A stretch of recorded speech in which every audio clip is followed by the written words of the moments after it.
Romanos capítulo 2, versículo 17 ao 29. A palavra de Deus diz assim: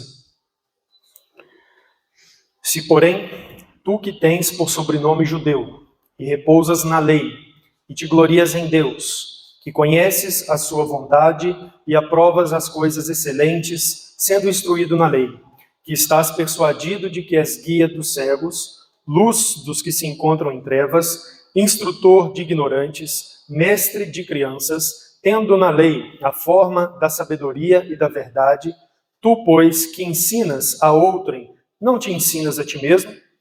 Tu que pregas que não se deve furtar, furtas? Dizes que não se deve cometer adultério e o cometes?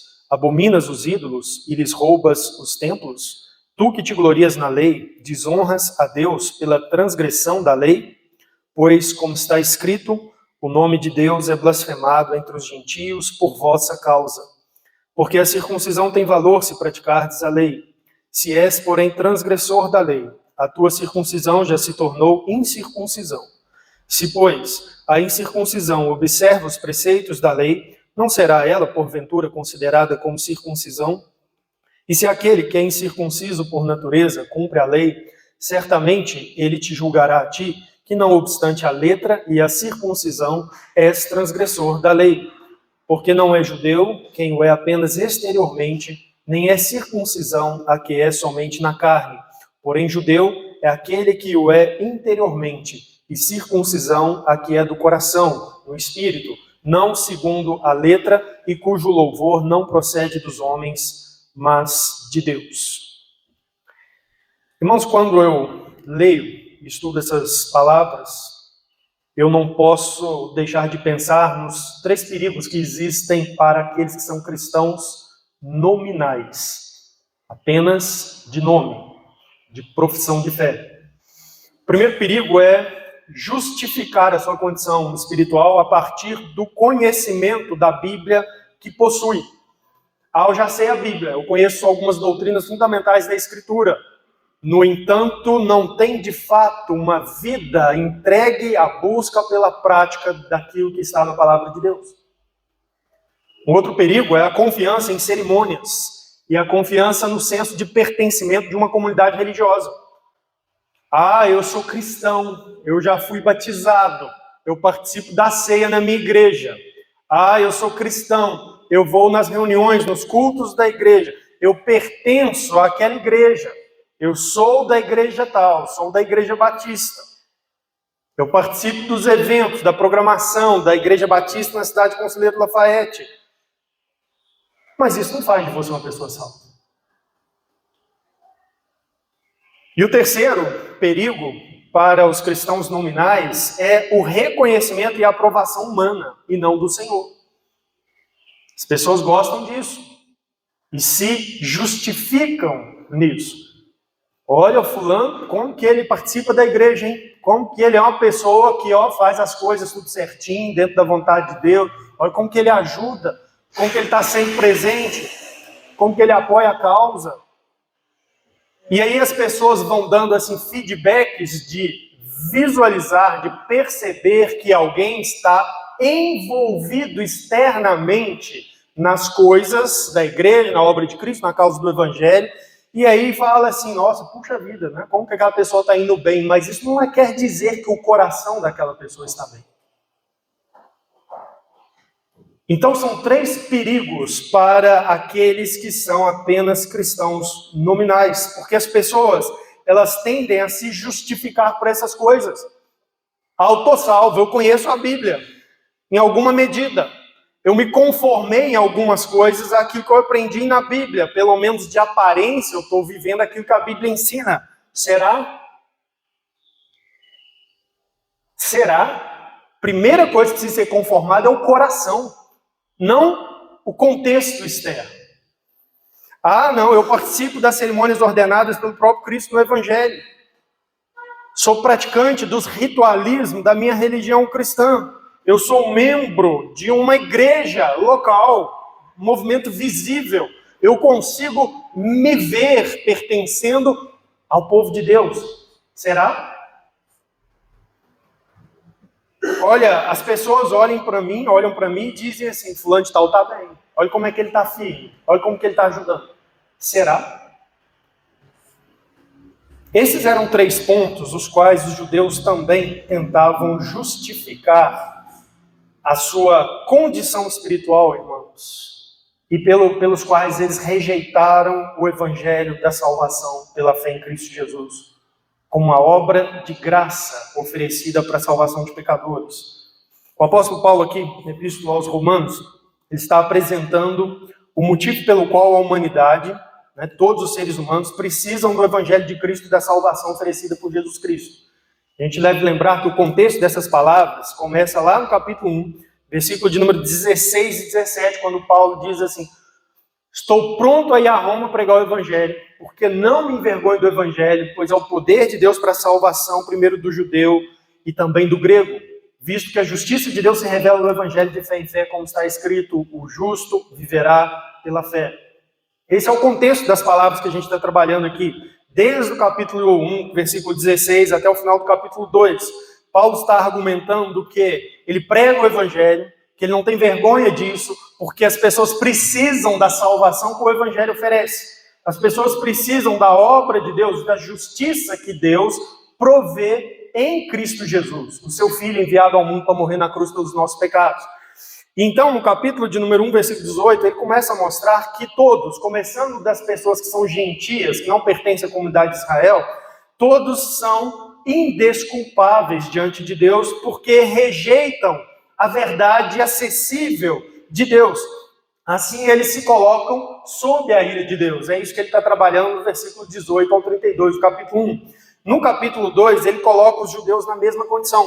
Ele vai dizer que os judeus também pecam contra Deus, mesmo eles tendo a lei de Deus, tendo sido revelada ao povo de Israel de modo especial, a palavra de Deus, as leis de Deus, eles também pecam contra Deus, são transgressores da lei de Deus, por isso eles estão igualmente sobre a ira de Deus, sobre o juízo. Essa é a situação da humanidade. Tanto os judeus, o povo histórico que Deus escolheu para se revelar, quanto os não-judeus, todos estão sob a ira de Deus porque são pecadores. Portanto, precisam de salvação, precisam do Evangelho, precisam de Jesus Cristo. Versículo 12 ao 16 do capítulo 2, ele fala então sobre o julgamento divino. O julgamento que ainda está por vir, do último dia. Observe o versículo 16, ele diz assim: no dia em que Deus, por meio de Jesus Cristo, julgar os segredos dos homens em conformidade com o meu Evangelho. Nós trabalhamos então com isso na semana passada, onde nesses versículos 12 ao 16, ele fala sobre o julgamento divino que vai acontecer quando Jesus voltar. E ele vai dizer, então, nesses versículos, que os judeus serão julgados pela lei, a própria lei que conheceram. Deus deu a eles a lei, e o critério pelo qual Deus vai avaliar cada um deles é a lei que foi dada. Nós vimos também que ele ensina que os gentios serão julgados também pela lei, mas não a lei que eles não tinham, a lei física, escrita, que eles não tinham, mas pela lei que eles carregam, porque Deus gravou no coração dos seres humanos a norma da lei, de modo que o ser humano é um ser moral, ele é capaz, por natureza, de discernir entre certo e errado, bem e mal, e saber, portanto, aquilo que é agradável a Deus e aquilo que não é agradável a Deus. E Deus, então, vai julgar aqueles que não têm lei por meio dessa lei gravada no coração, que é suficiente para expor o pecado do homem, a rebelião do homem, a condição do ser humano de pecador, e, portanto, sob o juízo de Deus. E agora, então, no versículo 17 ao 29, o que nós encontramos aqui nesse texto é o apóstolo fazendo uma antecipação. Mais uma vez, respondendo a possíveis colocações dos judeus, se justificando para não terem que receber o Evangelho de Cristo e não aceitarem Jesus Cristo como seu Senhor e Salvador. Ele vai argumentar então aqui, confrontando um auto-engano que era típico dos judeus nos tempos de Cristo e dos apóstolos. Eu já falei isso com os irmãos, um pouco sobre isso, no início do capítulo 2, e eu preciso falar mais um pouco hoje. No tempo de Cristo, no tempo dos apóstolos, os judeus, eles justificaram a sua rejeição a Cristo e a sua rejeição ao Evangelho e a salvação oferecida por Deus através da obra de Cristo de 3 maneiras. Eles diziam assim: nós não precisamos desse negócio. Nós somos o povo da lei. Nós somos o povo com quem Deus fez aliança no Sinai, deu os mandamentos. Nós temos que viver pelos mandamentos. Nós temos que praticar os mandamentos. É isso. Essa era uma maneira. A segunda maneira, eles diziam também assim: nós somos o povo de Abraão. Como assim que Deus vai julgar a gente também? Deus vai julgar os gentios. Nós somos o povo de Abraão. Deus escolheu, nos deu a promessa, fez aliança conosco, nos deu a circuncisão através de Abraão. Como assim? Nós mantemos os rituais. Nós ainda somos judeus, nós ainda circuncidamos. Eles se desculpavam nisso, se justificavam nisso. E se justificavam no fato de que eles eram aprovados uns pelos outros. Eu sou um judeu, eu sou digno, eu sou aprovado. As pessoas olham para mim e falam assim: nossa, como que esse homem é temente a Deus, hein? Olha, ele dá o dízimo de tudo. Olha como que ele guarda o sábado. Como que ele é uma pessoa boa diante do Senhor. E eles se justificavam nisso. E Paulo vai antecipar exatamente esses 3 pontos, já que ele está, lembra, ensinando a igreja de Roma a pregar o evangelho, tanto aos gentios quanto aos judeus. E ele vai antecipar esses argumentos, todos eles se baseando no fato de que esse povo era um povo que estava em aliança com Deus. E que, portanto, para que fé em Jesus Cristo? Eles eram o povo de Deus, eles tinham a circuncisão. Eles eram bons, as pessoas reconheciam a bondade deles, eles praticavam a lei de Deus. Abre a sua Bíblia em Atos capítulo 7. E eu quero que você veja algumas coisas na Escritura, antes de nós pensarmos aqui no desenvolvimento do argumento de Paulo aos Romanos, tentando combater isso. Atos capítulo 7, nós temos aqui uma leitura da condição do povo de Israel. Observe comigo aqui. O texto diz assim no versículo 8: então lhe deu a aliança da circuncisão. Assim nasceu Isaque, e Abraão circuncidou o 8º dia. De Isaque procedeu Jacó, e deste os 12 patriarcas. Os judeus, eles davam um grande valor a esse fato de que Deus se revelou a Abraão, fez uma aliança com Abraão e deu a circuncisão como um sinal, esse rito, essa cerimônia. E eles passaram a cumprir esse rito fielmente. Abraão circuncidou Isaque, Isaque circuncidou Jacó, Jacó seus 12 filhos foram fazendo isso. Eles eram o povo dessa aliança que tinha esse sinal, esse rito externo, a circuncisão. Eles eram o povo que recebeu a lei. Olha o versículo 38 também de Atos 7. Aqui, Estevão está confrontando os judeus pela rejeição de Cristo. O texto diz, Atos 7:38, e este Moisés, quem esteve na congregação no deserto, com um anjo que lhe falava no Monte Sinai, e com os nossos pais, o qual recebeu palavras vivas para nos transmitir. Ele está aqui fazendo menção àquele evento quando Israel depois saiu do Egito, acampa-se no Sinai, Moisés sobe ao monte e ele recebe de Deus a lei. Palavras vivas para nos transmitir. E ele desce do monte com a lei e então ensina o povo de Israel, e desafia o povo de Israel a fazer uma aliança baseado naquela lei que eles haviam recebido. Então, Israel tinha essa realidade histórica de ser um povo pelo qual Deus se revelou, dando leis, ser um povo com o qual Deus fez uma aliança e deu um sinal, a circuncisão. E eles então se justificavam falsamente nisso. Não, nós somos esse povo. Como assim Deus vai nos julgar? Ele nos tratou diferente, ele nos revelou, ele fez aliança conosco, nos deu a circuncisão. E Paulo vai trabalhar exatamente nisso. Eu quero que vocês vejam em outros textos aqui do período do ministério de Cristo, como que essas coisas estavam fortes na mentalidade deles. Abra sua Bíblia em Lucas capítulo 18. Lucas capítulo 18, nós temos o registro aqui de um ensinamento de Jesus, onde Jesus confronta as pessoas que estavam confiando em si mesmas. E o que era confiar em si mesmo? Duas coisas. A primeira era confiar no fato de que ela nasceu numa condição especial. Ela pertence ao povo de Israel. A outra é confiar no fato de que ela nasceu numa condição especial, recebeu a lei, a revelação da lei, e buscava cumpri-la externamente. Jesus chama isso de confiar em si mesmo. Olha aí, Lucas 18, versículo 9. Propôs também esta parábola a alguns que confiavam em si mesmos, por se considerarem justos e desprezavam os outros. Olha como que o ensino da Bíblia é claro. O problema, confiavam em si mesmos. Como assim? Porque eles achavam-se justos, baseado naquilo que eles podiam fazer, ou na condição que eles herdaram, eles se achavam justos. E achando-se justos, eles até julgavam os outros. Não é isso que o judeu fazia, que Paulo combate aqui no capítulo 2, versículo 1. Portanto, és indesculpável, homem, quando julgas quem quer que seja. Era assim que o judeu fazia. Eu sou judeu, não sou como um gentio, como esse samaritano. Ficava julgando os outros. E aí Jesus vai ensinar então a parábola, versículo 10. 2 homens subiram ao templo com o propósito de orar, um fariseu e outro publicano. O fariseu, posto em pé, orava de si para si mesmo desta forma: ó Deus, graças te dou porque não sou como os demais homens, roubadores, injustos e adúlteros. Olha aí o orgulho deles. Onde estava a confiança deles? Eu não sou como os demais homens, sabe? Os gentios. Os demais que são gentios.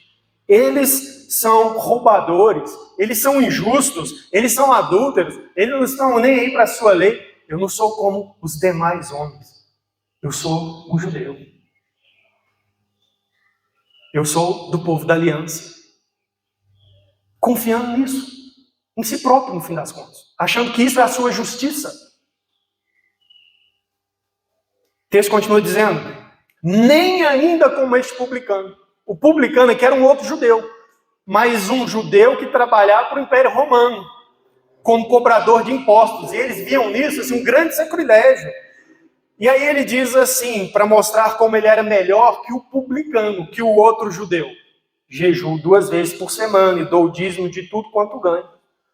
Eu sou melhor que esse publicano. Esse publicano nem está nem para a lei de Deus, agora eu cumpro a lei de Deus. Eu jejuo, eu dou o dízimo, obras, confie em si mesmo. O texto diz: o publicano, estando em pé, longe, não ousava nem ainda levantar os olhos aos céus, mas batia no peito dizendo: ó Deus, sê propício a mim, pecador. O publicano, por outro lado, ele chegava diante de Deus consciente que ele era pecador. Na parábola, ele pedia a graça. Senhor, eu não mereço ser propício a mim. Eu não tenho nada para te oferecer. Eu não vou aqui falar que eu sou filho de Israel, que eu cumpro a lei. Eu sei que eu estou em falta. Tem misericórdia. Eu conto com a sua graça. E Jesus ensina, versículo 14: digo-vos que este desceu justificado para sua casa, e não aquele. O publicano desceu justificado. Deus foi propício a ele, concedeu a ele graça. Agora, o fariseu, que estava confiando no fato de que era judeu e não gentio, que estava confiando no fato de que ele cumpria a lei, dava o dízimo, não voltou justificado para casa. Essa era a mentalidade deles naquela época. Eles se justificavam nessas coisas. Abra sua Bíblia em João 5, 44. Olha como que eles praticavam determinadas coisas da lei e se justificavam no fato de que uns aprovavam os outros. Em vez de buscarem a aprovação de Deus, eles se contentavam com o fato de que um dava uma boa avaliação do outro. João 5,44, nós lemos assim, Jesus perguntando o seguinte: como podeis crer, vós os que aceitais glória uns dos outros, e contudo não procurais a glória que vem do Deus único? Eles estavam rejeitando Jesus, eles não criam Jesus. E aí Jesus confronta eles e diz assim: vocês aceitam glória uns dos outros. Um olha para o outro e fala assim: nossa, mas que vida espiritual, hein? Que homem de acordo com a lei de Deus, que grande judeu que você é, como que você é um fariseu maravilhoso? E aí eles tomavam isso como a realidade da sua vida espiritual, se justificavam nisso. Mateus capítulo 6, versículo 5, Jesus inclusive alertou seus discípulos quanto a esse tipo de sentimento e pensamento. Jesus, quando está ensinando seus discípulos sobre como realizar deveres espirituais corretamente, ele disse assim, Mateus 6, versículo 5, E quando orardes, não sereis como os hipócritas, porque gostam de orar em pé nas sinagogas e nos cantos das praças, para serem vistos dos homens. Em verdade vos digo que eles já receberam a recompensa. Olha o que Jesus está dizendo. Gente, quando você for orar, você não ora igual esses fariseus, povo aí não. Eles gostam de orar nos lugares assim públicos, em pé nas sinagogas, nos cantos da praça, para serem vistos pelos homens. Para que as pessoas passassem, olhassem e falassem para eles assim, olha que grande homem de Deus, ele está orando na praça de São Sebastião, Rafael. Olha, mas que pessoa devota. Coisa maravilhosa, hein? E eles então ouviam esses elogios, esses louvores, e achavam assim, está tudo bem. Eu não estou sob perigo espiritual. Como assim esse negócio do juízo de Deus? Como assim? Essa era a mentalidade deles. Vamos olhar mais um texto aí. João capítulo 8. Quando iniciamos o capítulo 2, eu comentei sobre isso, eu usei o texto de Mateus 3, João Batista, onde desafiou os judeus que saíam para serem batizados, e ele disse a eles assim, não comeceis a dizer entre vós mesmos, temos por pai Abraão. Essa era a desculpa deles. Temos por pai Abraão, nós somos o povo da circuncisão. Olha em João capítulo 8, versículo 34, Jesus conversando com os judeus, diz assim, replicou-lhes Jesus, em verdade vos digo, todo que comete pecado é escravo do pecado. Os judeus cometiam pecado, então qual era a condição espiritual deles? Escravos do pecado. É óbvio isso. Mas eles não aceitavam. O texto diz, o escravo não fica sempre na casa, o filho, sim, para sempre. Se, pois, o filho vos libertar, verdadeiramente sereis livres. Bem sei que sois descendência de Abraão, contudo procurais matar-me, porque a minha palavra não está em vós. Jesus já sabia como eles pensavam. Jesus diz assim, olha, e não começa a dizer assim, nós somos filhos de Abraão. Eu sei, bem sei que sois descendência de Abraão. Contudo, a minha palavra não está em vocês. O que importa é a minha palavra. Eu sou o Messias que veio ao mundo, eu sou o Salvador. O texto continua dizendo, 38, eu falo das coisas que vi junto de meu pai, vós, porém, fazeis o que vistes em vosso pai. Então eles responderam, nosso pai é Abraão. Disse-lhes Jesus, se sois filhos de Abraão, praticai as obras de Abraão. Mas agora procurais matar-me, a mim que vos tenho falado a verdade que ouvi de Deus. Assim não procedeu Abraão.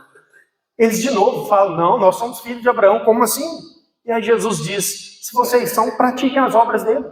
As obras que vocês estão fazendo não é dele. Mas era assim que eles pensavam. Eles resistiram ao ministério de Jesus, porque na mente deles eles se justificavam de três maneiras. Eu sou descendente de Abraão. Nós temos a circuncisão. A aliança de Deus. Nós recebemos a lei de Deus no Sinai. Eu pratico a lei de Deus. Olha, as pessoas falam para mim aí, que bom, que maravilha de judeu que você é. E é esses três argumentos vindos dessa mentalidade judaica que Paulo vai antecipar e combater em Romanos capítulo 2. Então volta aí para o texto de Romanos capítulo 2. Eu quero que você veja que Paulo vai assim acabar com esses argumentos. Vai mostrar que não há razão nenhuma para o judeu resistir ao evangelho e à salvação pela fé em Cristo Jesus, que o evangelho conclama. Ele vai expô-los e confrontá-los em cada um desses pontos. Primeiro, versículo 17 ao 24, quanto à posse da lei. Nós somos o povo da lei, da aliança. Olha o que Paulo diz. Se, porém, tu que tens por sobrenome judeu, aqui é o orgulho, eu sou judeu, cumpridor da lei, e repousas na lei e te gloria em Deus. Esse era o sentimento do judeu. Eu sou judeu, eu estou descansado na lei, Deus me deu uma lei, eu vou viver pela lei, vou praticar a lei. O texto continua dizendo que conheces a sua vontade e aprova as coisas excelentes sendo instruído na lei. Você conhece, né? Você recebeu a lei, você sabe o que Deus quer. Você conhece a vontade de Deus, né? Está revelado na Bíblia, você tem acesso à Bíblia. Pois é, você aprova essas coisas, você fala, não, é isso que é o bom, é isso que é o certo, é isso que é o excelente. Versículo 19, que estás persuadido de que és guia dos cegos, luz dos que se encontram em trevas. Os judeus tinham esse sentimento. O que não era errado, porque a Bíblia diz que Deus escolheu Israel para que ele de fato fosse luz aos gentios, para que os outros povos chegassem a Deus através de verem na mudança dos judeus, né, a transformação dos judeus por conhecer a Deus através da revelação. Mas não é isso que eles faziam. Eles achavam assim, corretamente, nós somos os guias daqueles que estão em trevas. Mas eles próprios transgrediam a lei. Que guia é esse? Cego guiando cego. Você lembra que Jesus os acusou disso? Cegos guiando cegos. Que estás persuadido que és guia dos cegos, luz dos que se encontram em trevas, instrutor de ignorantes, mestre de crianças, tendo na lei a forma da sabedoria e da verdade. Você está convencido disso, e eles estavam certos. Eles, conhecendo a lei, poderiam instruir os ignorantes, poderiam ser mestres para as crianças. Eles tinham na lei a forma da sabedoria e da verdade. Deus revelou isso para eles. Então essa era a responsabilidade deles ao receberem a lei. Mas qual que era a realidade? Olha o versículo 21. Tu, pois, que ensinas a outrem, não te ensinas a ti mesmo? Tu que pregas que não deves furtar, furtas.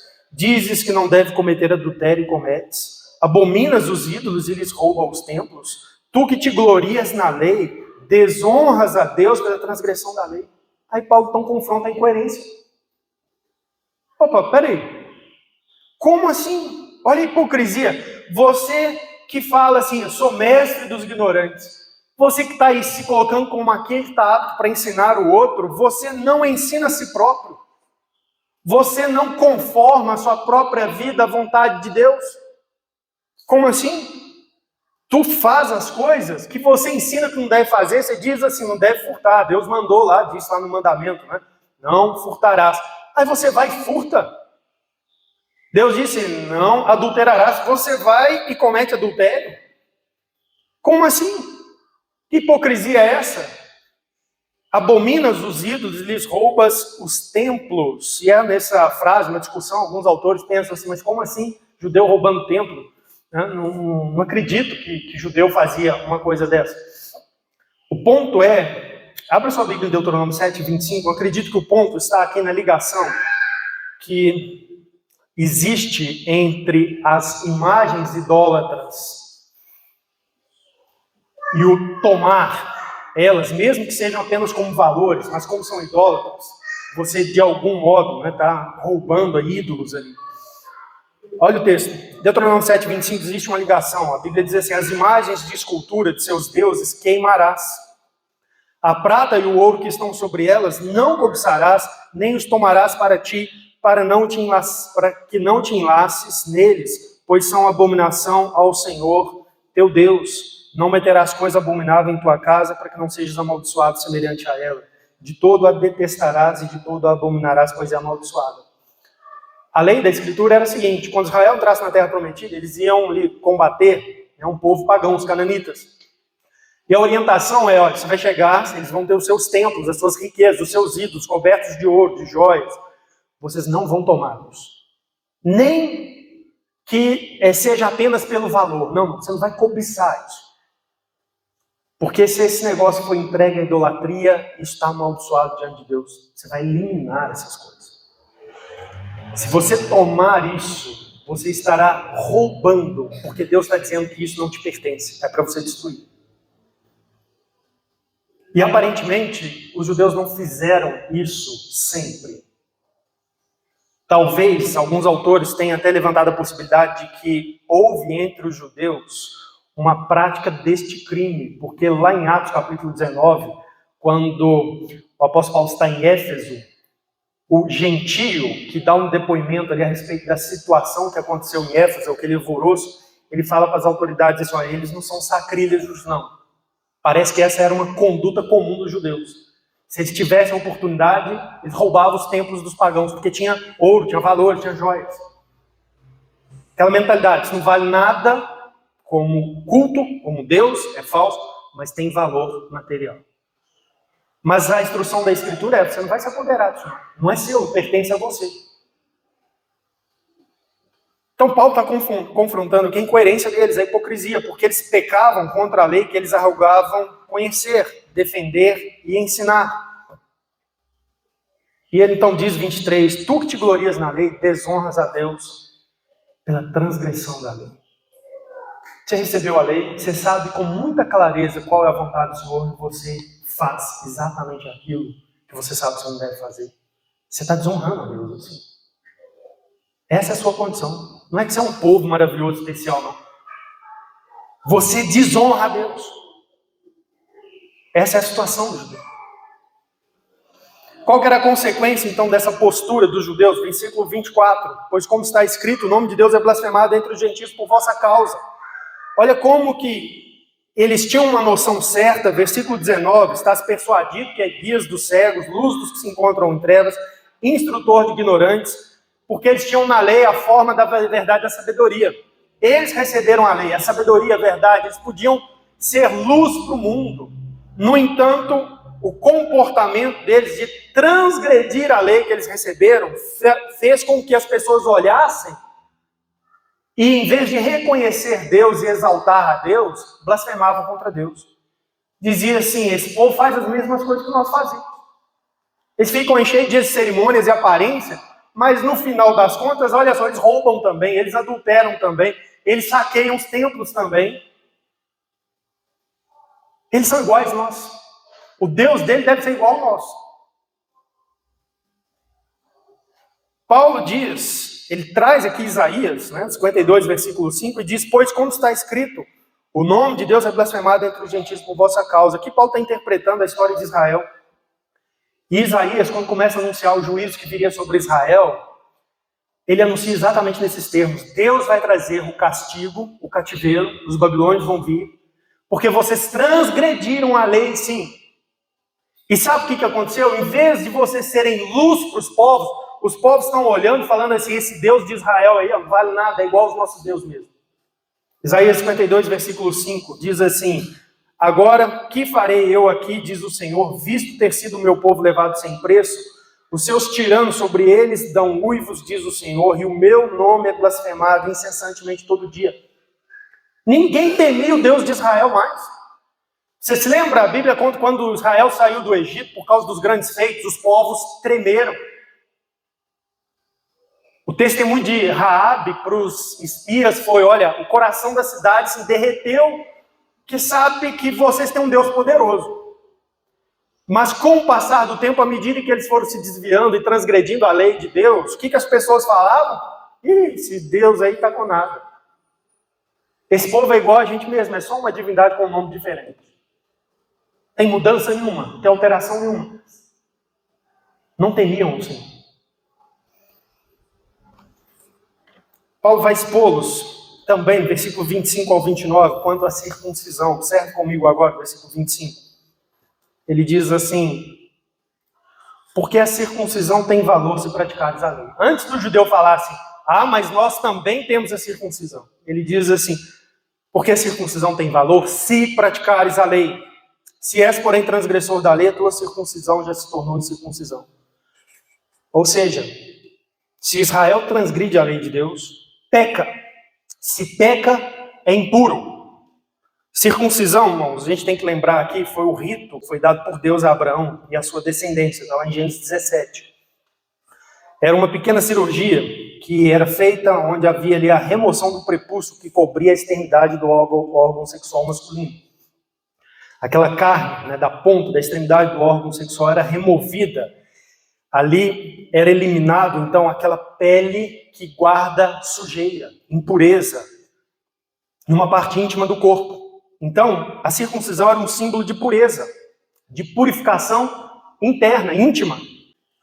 E o ponto aqui é que os judeus tomaram o ritual recebido de Abraão, eles praticavam o ato físico, como a Bíblia prescreveu, como Deus anunciou lá em Gênesis 17, no 8º dia todos os meninos eram circuncidados, e eles se justificavam nisso, na realização do sinal e no senso de pertencimento à comunidade de Israel. Nós somos filhos de Abraão, nós temos a circuncisão, nós somos a descendência de Abraão. E o apóstolo Paulo vai confrontar eles com duas verdades espirituais, fazendo uma inversão. Primeiro, versículo 25, ele vai dizer o que realmente tem valor é praticar a lei, não é o rito em si. Porque a circuncisão tem valor se praticardes a lei. Pureza, de fato, está se você tem uma vida santa, se você vive de acordo com a lei de Deus. É isso que é pureza. Não é o ritual, não. Se és, porém, transgressor da lei, a tua circuncisão já se tornou incircuncisão. Observe, se a pessoa recebeu o sinal, a cerimônia externa, mas ela não vive perfeitamente de acordo com a lei de Deus, a verdade é que ela é impura diante de Deus. A sua circuncisão física na carne, na verdade, diante de Deus, é uma incircuncisão, é impureza. Essa é a condição espiritual da pessoa. Então, o que realmente tem valor não é a circuncisão, mas é conformar a vida àquilo que Deus ensina, prescreve. É isso que tem valor. É isso que Deus vai avaliar. Lembra, semana passada nós estudamos que Deus vai avaliar cada um no dia do juízo pela lei revelada ou pela lei do coração. Ele vai dizer também que a transgressão da lei é impureza. Então aponta aqui para o pecado, para a culpa. Final do versículo 25, se porém és transgressor da lei, a tua circuncisão já se tornou incircuncisão, ou seja, se a pessoa transgride lei, ela é impura. A situação é que ela está em pecado. Isso acusa culpa diante de Deus. É uma inversão que ele está fazendo aqui. Ele está acusando os judeus de serem, então, espiritualmente impuros, incircuncisos, mesmo que tinham o ritual, a circuncisão. E ele, então, está dizendo a esses judeus que eles seriam considerados impuros com culpa, mesmo sendo circuncidados. Enquanto que uma pessoa seria considerada pura, sem culpa, se ela praticar a lei de Deus, mesmo que ela não tenha um ritual, a circuncisão de Abraão. E a inversão prossegue. Olha o versículo 27. Agora, os sem circuncisão aqui, os gentios, são colocados como julgando e condenando os circuncisos. Olha o versículo 27. E se aquele que é incircunciso por natureza, ou seja, os gentios, cumpre a lei, certamente ele te julgará a ti, que não obstante a letra e a circuncisão, és transgressor da lei. E aí Paulo ainda inverte a coisa, porque o judeu tinha uma mentalidade como povo de Deus, os filhos de Abraão, o povo da aliança, que eles julgariam o mundo junto com Deus no dia do juízo. E aí Paulo vai inverter mais uma vez e dizer para eles assim, não, sabe quem que vai julgar? É aqueles que cumprem a lei. E julgará-te a vocês que não cumprem, mesmo tendo a circuncisão. Porque observe, apesar, não obstante a letra e a circuncisão, apesar de vocês terem a lei, a letra, terem o sinal, a circuncisão, você é transgressor da lei, você é culpado. Você não vai julgar ninguém, não, você vai ser julgado e condenado.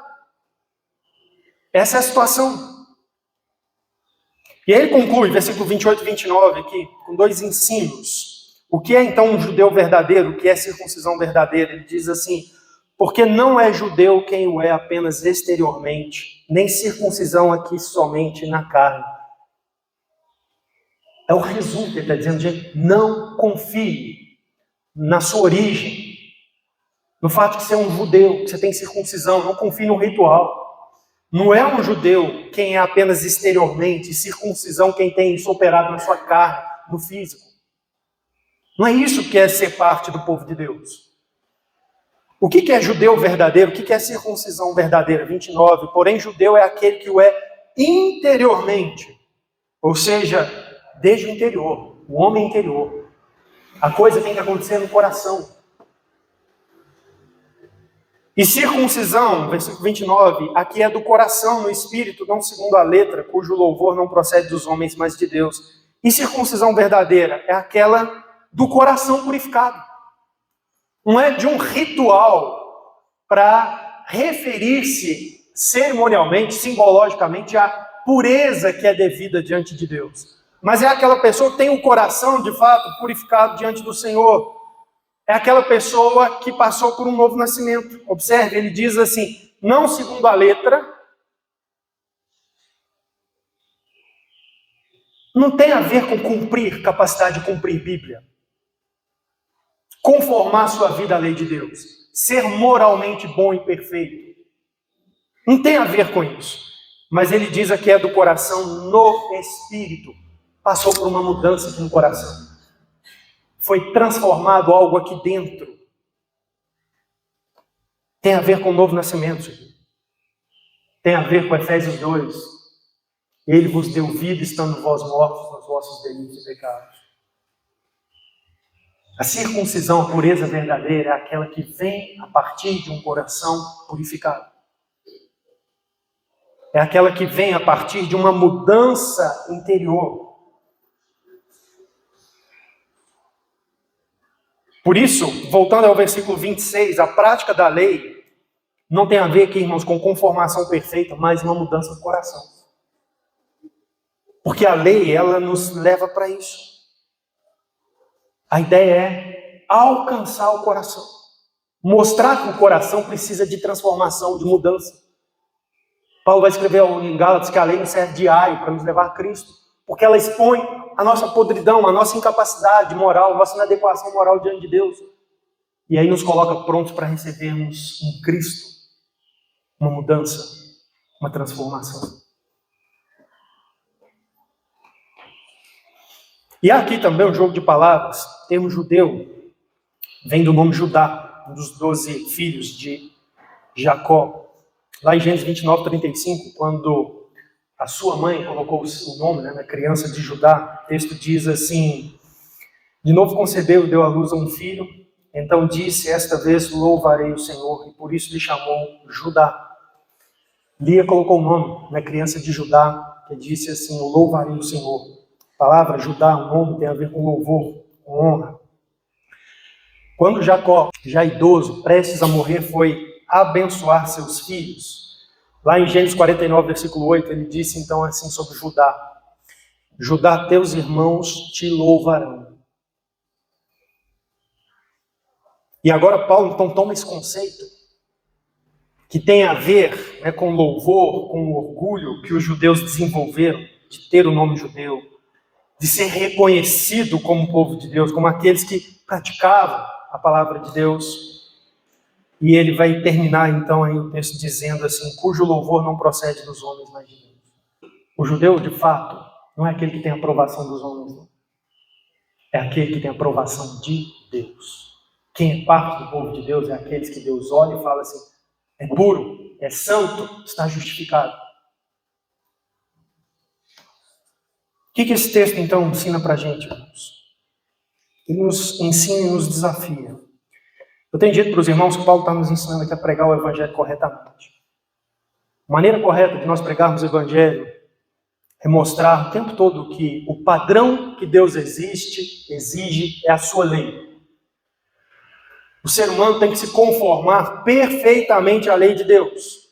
E transgredi-la é impureza, é pecado, o que coloca o ser humano sobre culpa, sobre a condição de inadequação, e coloca o ser humano sob o juízo de Deus, que um dia virá, como nós estudamos, e Deus vai julgar o segredo dos homens. Isso é pregar o Evangelho.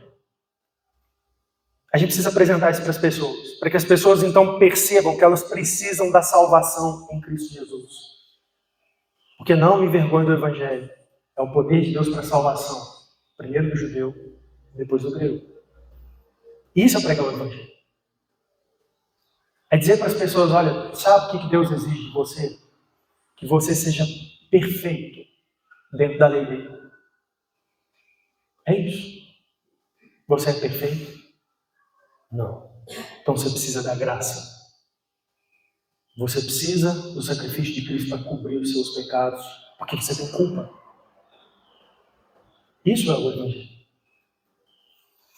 Mas esse texto também nos fala sobre o perigo, irmãos, do conhecimento externo da Bíblia, do Evangelho. Nós vivemos numa cultura onde há bastante cristianismo, nominalmente anunciado. Pessoas que professam. Evangélicos, de igreja e de tradição bíblica, reformados. Tem muita gente aí que confessa assim, olha, eu conheço a Bíblia. Entende bem conceitos teológicos. Sabe até que salvação é pela fé, que precisa de arrependimento. Sabe, assim, confrontar algumas heresias. Olha, não, já entendi esse negócio aí, a gente tem que guardar sábado, mas hoje não, lei cerimonial, acabou. Passou, esse regime terminou. Sabe que não deve buscar nenhuma religião de poder, mística, de orações fortes. Tem muita gente que fala, não, procuro apoiar uma igreja que é séria na Bíblia. Esse negócio de ficar procurando essas orações, desses ritual, batizar água, não sei o quê. Eu sei que esse trem está errado. Mas sabe, conhecer essas coisas não significa que você está de fato salvo. Você precisa entender isso. Os judeus conheceram a verdade de Deus, o que livrou eles de muitas coisas, mas não significava que eles estavam salvos. Nos dias de Jesus Cristo, o judaísmo, ele era assim, lei, Bíblia.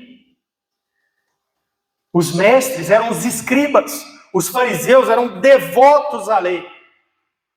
Eles não tinham muitos misticismos, não. Mas ainda assim, eles não eram salvos e rejeitaram Jesus Cristo. Então a gente precisa ter cuidado, porque às vezes pessoas estão num meio cristão, professo, onde ela está ali entendendo bem alguns conceitos bíblicos, alguns conceitos teológicos, mas ela não está salva de fato. Às vezes ela canta músicas teologicamente corretas, biblicamente embasadas, isso é importante, é bíblico, é nosso louvor, nós devemos cantar as Escrituras. E ela participa dessas coisas, mas isso não significa que ela está de fato salva.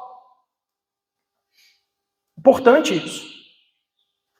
Às vezes a pessoa faz leitura de trechos da Bíblia. Não, eu participo da leitura da Bíblia, pelo menos no culto lá da igreja, no culto domingo de manhã, né, leitura responsiva, eu participo, eu leio junto. Isso não significa que você está salvo. Significa que você tem um conhecimento da verdade, que você vai ter mais responsabilidade diante do juízo de Deus. Falamos disso semana passada. Você vai ser cobrado pelo grau de revelação que você recebeu. É importante a gente entender isso. A gente vê várias pessoas, vêm às igrejas, participam, ouvem uma boa palavra, mas será que está salvo de fato? Será que se esse dia, versículo de número 16, no dia em que Deus, por meio de Jesus Cristo, julgar o segredo dos homens, será que se esse dia for hoje, você está salvo porque está nesse meio de cristãos professos? Os judeus não estarão salvos porque eles conheciam a lei de Deus. Porque eles podiam ser até mestres de algumas pessoas que estão em trevas. Que eles tinham a sabedoria e a verdade. Mas isso não fazia deles salvos, não. Eles não tinham um coração puro. Eles não tinham passado por um novo nascimento. Eles continuavam rejeitando Cristo. É o caso de alguém. Esse texto nos alerta diretamente sobre o perigo da participação de ritos externos e do senso de pertencimento. Cristãos nominais de todas as tradições participam de ritos, porque toda religião tem rito. As falsas e a verdadeira. Nosso Senhor Jesus Cristo instituiu o batismo e a ceia. Nosso Senhor Jesus Cristo instituiu a imposição de mãos quando vai ordenar alguém ao ministério. Toda religião tem seus ritos. Espiritismo tem seus ritos, a macumba tem seus ritos, religiões pagãs têm seus ritos, os druidas têm seus ritos. E algumas pessoas, então, participam dos ritos e acham assim que estão bem. Isso não significa que a pessoa é de fato salva, não. Você pode participar do batismo. O batismo significa a pureza, né? A remoção do pecado, lavar do pecado. Lembra? Pedro escreve isso na sua epístola. Ele diz assim: o qual, figurando o batismo, agora também vos salva, não sendo a remoção da imundícia da carne, mas a indagação de uma boa consciência para com Deus. Pedro diz: o batismo, ele não é a remoção do pecado, mas ele simboliza que agora a pessoa tem uma consciência pura diante de Deus, ou seja, foi purificada, foi lavada dos seus pecados, por aquilo que Cristo faz. E às vezes as pessoas falam assim: agora eu cheguei a determinada idade, eu vou me batizar. Beleza. Ela é batizada mediante perguntas, né? Olha, você conhece o Evangelho? Você crê em Jesus como seu Salvador? Ah, sim, conheço, tal. Ela é batizada. E ela pode desenvolver, assim, um senso de segurança falsa com base nisso. Eu estou batizado. Eu participo agora da ceia da igreja. Como um judeu que desenvolveu um senso de segurança falso na circuncisão. Eu tenho circuncisão, sinal. Mas e daí? O que importa é o coração. Irmãos, o fato é que no dia do juízo, muitas pessoas batizadas no cristianismo, batizadas em igrejas evangélicas bíblicas, estarão do lado de lá, dos condenados, e que prestarão contas pelo seu conhecimento da palavra de Deus. Esse é fato. Participar de ritos não significa que a pessoa é salva. Nós temos que tomar cuidado com isso, é um perigo isso, uma falsa confiança.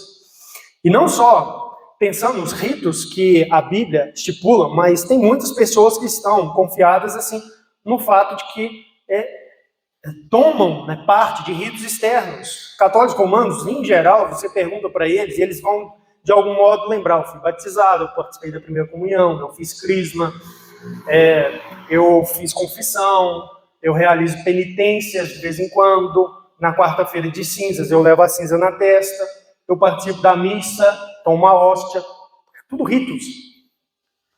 Faço leitura do trecho do Evangelho. Significa que está salvo? Não. Não. E quando as pessoas se envolvem então com essas coisas, elas são introduzidas à participação da vida religiosa externa. Ela vai na igreja para tomar ceia. Ela ouve a oração do irmão no culto. Ela canta o louvor junto. Ela presencia o batismo de outros. E isso dá uma sensação de pertencimento.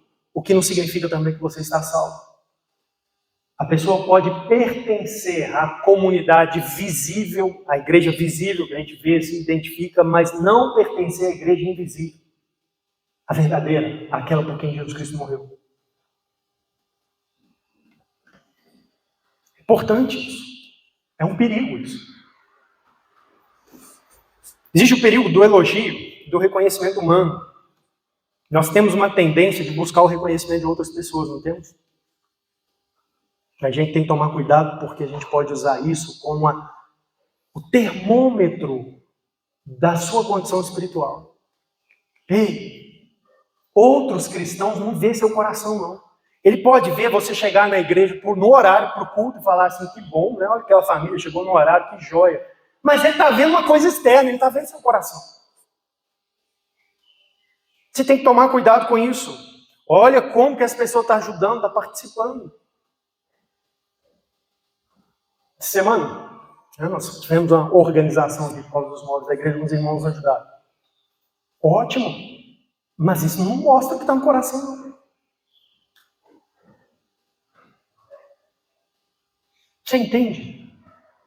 E os judeus, eles ficavam assim, fazendo as coisas para serem vistos pelos homens. Nossa, que beleza, ó, joia.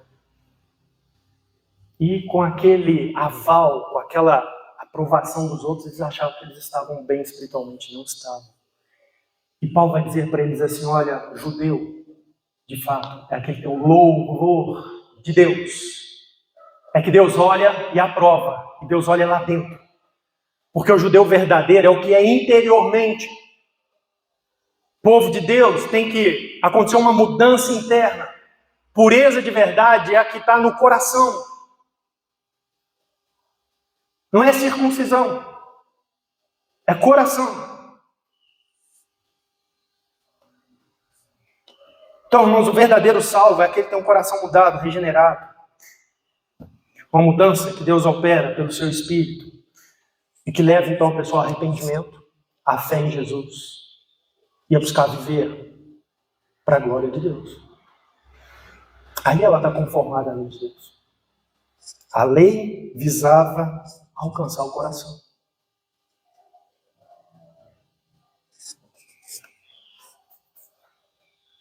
Eu quero encerrar essa mensagem só trazendo alguns temas aqui teológicos aqui pertinentes rapidamente. O primeiro é que esse texto testemunha para nós que existe uma íntima relação entre Deus e sua lei. Observe o versículo 23. Tu que glorias na lei, desonras a Deus pela transgressão da lei? Irmãos, na Escritura, transgredir a lei é desonrar a Deus. Porque a lei, ela exprime a presença, a autoridade, a santidade de Deus. Portanto, quando uma pessoa transgride a lei, ela está privando Deus da honra devida. Que a lei é dele. Nós o honramos cumprindo a sua lei. A lei é guia para que a gente conheça a Deus, para que a gente o agrade, para que a gente o sirva. De modo que se a gente transgride a lei, nós estamos insultando sua majestade, insultando sua pureza, sua santidade, da qual a lei ela é uma manifestação disso, uma expressão disso. É por isso que Deus, quando se revelou ao povo de Israel, a primeira coisa que ele fez foi dar a lei. Como é que eles conheceram a Deus? Através da lei. Lembra disso? Abra sua Bíblia em Neemias 9, eu quero que você veja a interpretação que Neemias faz disso.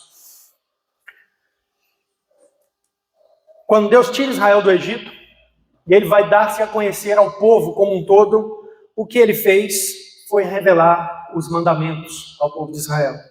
Neemias 9, versículo 13, nós lemos assim, Neemias está aqui fazendo uma avaliação da história de Israel. Neemias 9,13. Desceste sobre o monte Sinai, do céu falaste com eles, e lhes deste juízos retos, leis verdadeiras, estatutos e mandamentos bons. O teu santo sábado que lhes fizeste conhecer, preceitos, estatutos e leis por intermédio de Moisés teu servo, lhes mandastes. Pão dos céus lhe destes na sua fome, e água da rocha lhe fizeste brotar na sua sede. E lhes dissessem que entrassem para possuírem a terra, que com mão levantada lhes jurastes dar. Porém eles, nossos pais, se houveram soberbamente e endureceram a sua cerviz e não deram ouvidos aos teus mandamentos. Recusaram ouvir-te e não lembraram das tuas maravilhas que lhes fizestes. Endureceram a sua cerviz e na sua rebelião levantaram um chefe com o propósito de voltarem para a sua servidão no Egito. Olha o que Neemias está dizendo. Deus foi assim que você deu a conhecer ao povo. Lá atrás, o Senhor nos levou à planície, aos pés do Sinai, e lá do céu o Senhor falou com ele, o Senhor falou dando juízos retos, leis verdadeiras e mandamentos bons. Só que o que eles fizeram? Eles desonraram o Senhor. Quando eles violaram, transgrediram, deixaram. É importante a gente entender isso, porque nós vivemos e temos um relacionamento com Deus baseado no Evangelho, graça. Mas isso nos leva a entender nosso pecado e o nosso caminho de salvação. Mas como que nós, salvos, nos relacionamos com Deus? Pela lei. É pela sua palavra revelada. Como é que eu sei o que eu devo fazer? Como eu devo viver? O que Deus quer? Como agradá-lo? É pela lei. De modo que o crente é aquele que confia em Jesus Cristo como seu único Senhor e Salvador. Ele é salvo. E então, salvo, com o coração purificado, ele agora se volta, eu quero aprender, quero conhecer Deus na sua palavra para eu viver de acordo com a vontade dele. É assim a vida cristã. Deus revela a nós através da sua palavra. Há uma ligação íntima entre o Senhor e a sua lei. O segundo tema que eu quero destacar aqui, teológico está nesse texto também, é a participação das pessoas no juízo vindouro. Dê uma olhada comigo aí no texto, versículo de número 27. E se aquele que é incircunciso por natureza cumpre a lei, certamente ele te julgará a ti, que não obstante a letra e a circuncisão és transgressor da lei. Paulo diz para os judeus aqui na inversão que ele faz, vocês acham que vocês vão julgar os outros? Na verdade, os outros que cumprem a lei, que são circuncisos de coração, esses é que vão julgar vocês. E a Bíblia ensina isso, irmãos. Haverá uma participação das pessoas no dia do juízo. Esse é um fato bíblico. A Bíblia ensina que aqueles que são salvos julgarão os ímpios, inclusive os judeus achados em impiedade e incredulidade. E Jesus desafiou Israel exatamente nesse ponto. Em Mateus capítulo 12, nós lemos assim, versículo 36. Digo-vos que de toda a palavra frívola que proferirem os homens, dela darão conta no dia do juízo. Versículo de número 41. Ninivitas se levantarão no juízo com esta geração e a condenarão, porque se arrependeram com a pregação de Jonas. E eis aqui está quem é maior do que Jonas. A rainha do sul se levantará no juízo com esta geração e a condenará, porque veio dos confins da terra para ouvir a sabedoria de Salomão. E eis aqui está quem é maior do que Salomão. Jesus está dizendo para os judeus, olha, sabe, ninivitas, esse povo que no passado vocês tiveram aversão, gentios, incircuncisos, o profeta Jonas nem queria pregar para eles. Pois bem, eles se arrependeram. E Jesus diz, eles vão se levantar no dia do juízo e vão condenar vocês. A mesma coisa a rainha do sul. Ela saiu lá da terra distante e foi até Israel para conhecer o Deus de Salomão, de quem ela ouviu falar. E ela vai condenar vocês, porque vocês estão rejeitando quem é maior do que Salomão. Eu estou aqui, o Messias, o Cristo, operando milagres, e vocês estão rejeitando. No dia do juízo haverá, irmãos, uma participação dos salvos, condenando os ímpios. E essa participação vai ser assim, olha, eu recebi a mensagem do Evangelho e criei. Você ouviu e rejeitou? Como assim? Você acha que você tem alguma desculpa?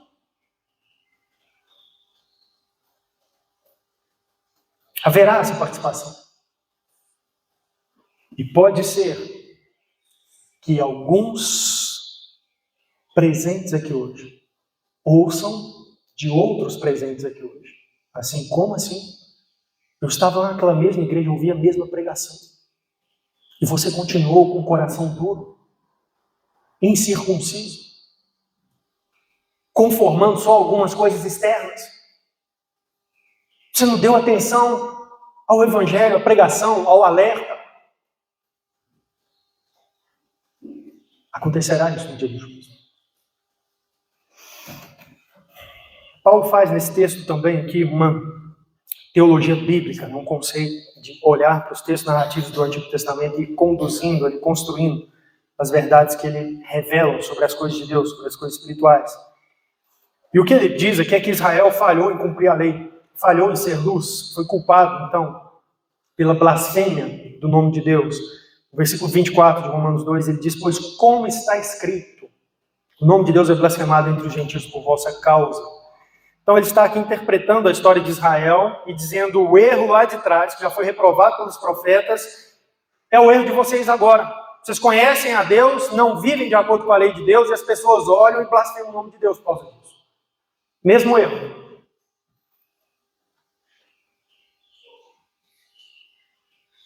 Quando a gente olha para esse texto, a gente vê então aqui Paulo chegando ao ensino, no final do versículo de número 28 e 29, ele diz assim, porque não é judeu quem é apenas exteriormente, nem circuncisão a que é somente na carne, porém judeu é aquele que é interiormente, e circuncisão a que é do coração. Paulo divide aqui a humanidade em duas categorias, os convertidos e os não convertidos. O povo de Deus e o que não é povo de Deus. E o povo de Deus, observe, não é o Israel físico, não é a descendência de Abraão, não é o Israel político, não são pessoas da nação de Israel atual, não é a igreja institucional, mas aqueles que tiveram seus corações purificados, regenerados, justificados. Isso é o povo de Deus. Não é judeu aquele que é interiormente, circuncisão a que é do coração. Isso é o povo de Deus. E de onde Paulo está trazendo isso? Lá em Ezequiel 36, versículo de número 24, Deus diz assim, tomar-vos-ei de entre as nações, e vos congregarei de todos os países, e vos trarei para a vossa terra. Então aspergirei água pura sobre vós, e ficareis purificados, de todas as vossas imundícies, de todos os vossos ídolos vos purificarei. Dar-vos-ei coração novo, e porei dentro de vós espírito novo. Tirarei de vós coração de pedra e vos darei coração de carne. O profeta já anunciava. O povo de Deus será aquele que Deus vai dar um coração novo. Deus vai operar, Ele vai tirar o coração de carne, vai pôr um coração, vai tirar o coração de pedra e colocar um coração de carne. Deus vai purificar das imundícias. É importante a gente entender isso, porque isso significa que judeus não convertidos estão de fora desse povo. Isso é importante a gente entender, até para o entendimento da Bíblia como geral. João Batista entendia isso. João Batista disse que o machado já está posto à raiz, ou seja, aqueles judeus que não se convertessem teriam o seu juízo, seriam cortados. Se não houver conversão, está fora. Jesus falou da rejeição aos judeus não convertidos, aquele texto de João capítulo 8, Jesus disse para eles assim, quando ele estava dizendo, nós temos Abraão por pai, Jesus disse assim, João 8,44, vós sois do diabo que é vosso pai. Vocês não têm nada aqui com Abraão não, a verdade é que vocês estão fora. O pai de vocês é o diabo.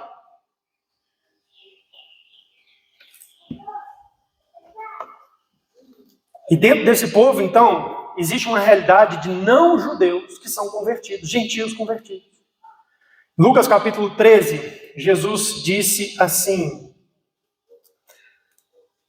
muitos virão do Oriente e do Ocidente, do Norte e do Sul e tomarão lugares à mesa no reino de Deus. Contudo, há últimos que virão a ser primeiros e primeiros que serão últimos. Jesus está dizendo, olha, muita gente vai vir do Norte, do Sul, do Oriente, que não tem nada a ver com Israel, mas vai tomar lugar à mesa, enquanto muitos judeus vão ficar de fora. Verdadeiro povo de Deus, quem é judeu de verdade, é o que tem circuncisão no coração. É o que passou por novo nascimento. Verdadeiro povo de Deus é aqueles que são judeus convertidos. Você lembra Lucas 19, quando Jesus encontra-se com Zaqueu? E Zaqueu demonstra arrependimento e Jesus diz assim, hoje houve salvação nessa casa, pois que também este é filho de Abraão. Quando Zaqueu demonstra arrependimento, aí Jesus diz, olha, este aqui é filho de Abraão, por causa da mudança, da conversão. E como que se dá isso? Pela fé. Pela fé. Eu quero terminar lendo Mateus capítulo 8, eu queria que você acompanhasse a leitura comigo. Mateus capítulo 8, versículo 5. Mateus narra para a gente o seguinte episódio. Tendo Jesus entrado em Cafarnaum, apresentou-se-lhe um centurião implorando, Senhor, meu criado jaz em casa, de cama, paralítico, sofrendo horrivelmente. Jesus lhe disse, eu irei curar. Um centurião, ou seja, era um soldado romano, um gentio. Faz um pedido, então, Jesus diz, eu vou curar seu servo. Versículo 8. Mas o centurião respondeu, Senhor, não sou digno que entres em minha casa, mas apenas manda com uma palavra e o meu rapaz será curado, pois também eu sou um homem sujeito à autoridade. Tenho soldados às minhas ordens e digo a este vai, e ele vai, e a outro vem, e ele vem, e ao meu servo faz isso, e ele faz. Ouvindo-se isso, admirou-se Jesus e disse aos que o seguiam, em verdade vos afirmo que nem mesmo em Israel achei fé como esta.